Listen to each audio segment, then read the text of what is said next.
Right now on Denver 7 News, flakes are falling just in time for rush hour. We have the latest snow forecast and totals on this Weather Action Day. A nationwide effort to prioritize mental health in the hospitality industry.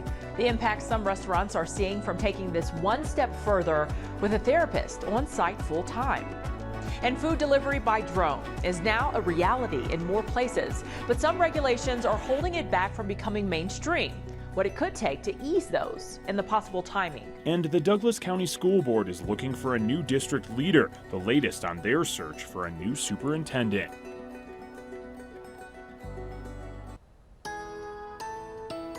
But we start off this afternoon with a live look outside on this Weather Action Day. The snow has been falling for a little while here in the Denver metro, and it's going to be piling up all evening long. You cannot see the skyline from that shot because of all of those flakes. Now we have team coverage tonight around the Denver metro area, but let's begin right here in our weather center with meteorologist Stacey Donaldson. Stacey, we're talking about a wide-ranging storm with accumulation and the potential for some of those bands that just dump snow. That's right. As we go through the rest of the evening, those bands will be critical for how much snow we see in certain places. So at this point, we're just at the beginning of this storm getting going here across the Front Range. Outside right now, we've got the flakes flying, but on the satellite radar picture, you can see it's a long line of snowfall here stretching all the way from Fort Collins down toward Colorado Springs, and it does include the Denver metro at this point. We are under a winter storm warning until 5 a.m. tomorrow morning. Winter weather advisory off to the west and down to the south. So needless to say, we're going to see some substantial snow here across our area. There are a few bands already developing here from Brighton down toward Thornton and near Inglewood, and you can see that in that darker blue shaded areas.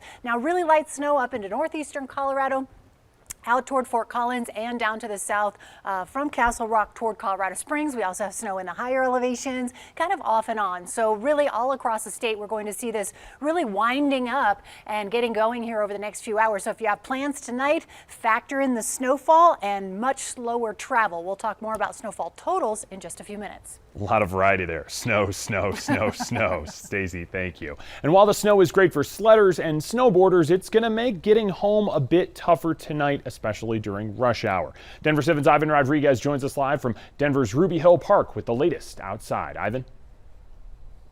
Jason, all day we've been seeing skiers and snowboarders come to Ruby Hill Rail Yard. Behind me, you can see some of them right now. And just to give you an idea, we were out here, let's say around noon, before, right below where those trees are. It used to be all dry. Now you can already see a thin layer of snow pretty much all across this part of the hill. Between 4 to 7 inches of snow are expected to fall in Denver between now and midnight. While it's a blessing for people here at Ruby Hill, it could be a headache for drivers.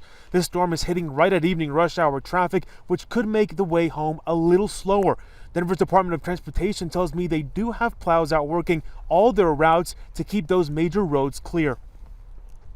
Right now we're getting all of our trucks loaded, ready to go. Our heavy plows will be out.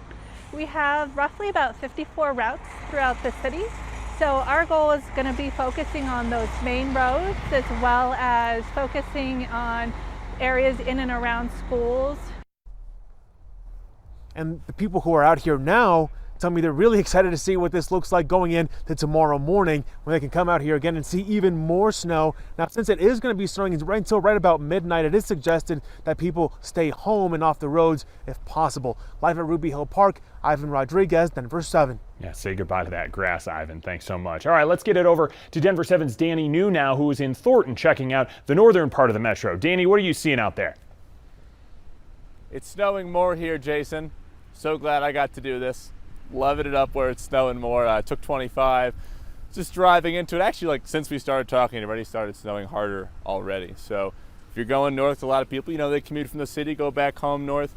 I would advise to be careful because it's coming down a lot harder up here. I thought we would check out the snow conditions, see what we're looking at. I was going to maybe make a snow angel, I just moved here from Tampa, so I don't really get to do this very often. So this is very exciting for me.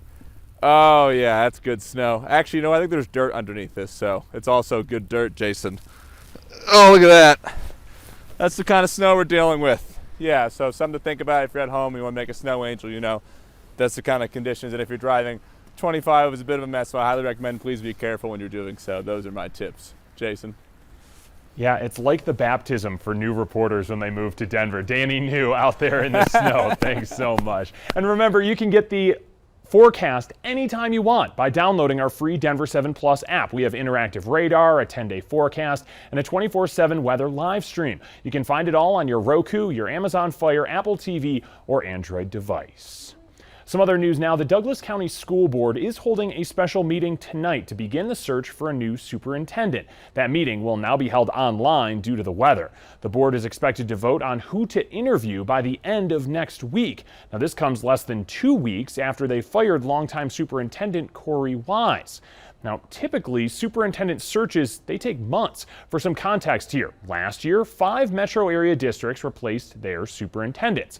It took more than 6 months for Denver Public Schools to name Alex Marrero. Jeffco Schools, they took more than 8 months to select Tracy Dorland. Cherry Creek promoted existing Chief of Staff Christopher Smith to the top job after a 2-month search. The Poudre School District hired Brian Kingsley from North Carolina after looking for 5 months. And even in Douglas County, during its last search, took more than 7 months to hire Corey Wise, and he was already acting superintendent.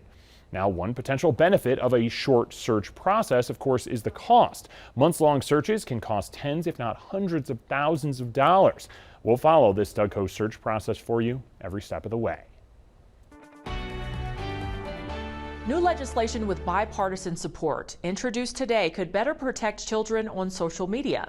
The Kids Online Safety Act would require tech companies to constantly monitor how algorithms, design, and advertising may contribute harm to children. They would have to better protect kids from dangerous content.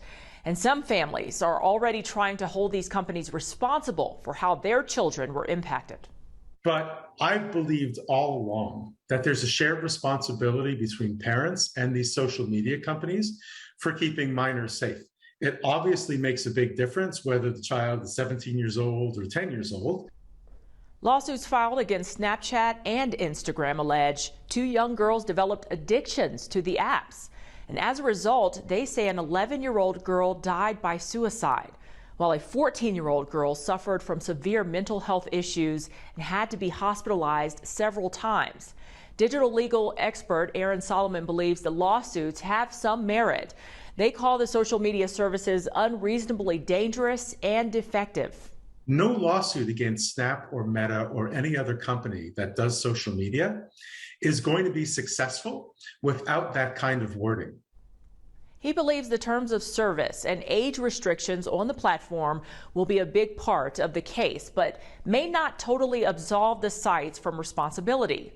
The companies may argue the content is reasonably safe unless it ends up in the wrong hands.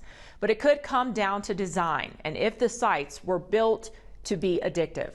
And that end might be a court saying, you know what, after looking at all of the evidence and hearing the cases, these tragic cases of these children who were addicted to your products, yeah, you're building addictive products and you've got to stop doing it. You've got to change the design of your product. You have to change what your product does to people who use it. And last year, Instagram paused its product for kids after congressional hearings and pressure, including research that showed the app can be toxic for some of its youngest users. But experts say there's still been little change in how these products operate and doubts there will be a settlement in the lawsuits. If they make their way through the court and the companies lose, it could open the door to more legal action, including class action lawsuits. We're tracking what may be an important step in reducing prescription drug prices, what could be required of pharmacy benefit managers, which are seen as one of the most profitable and complicated parts of medication costs. And Russia says it's pulling troops back from the Ukrainian border, while NATO allies believe that's not true at all.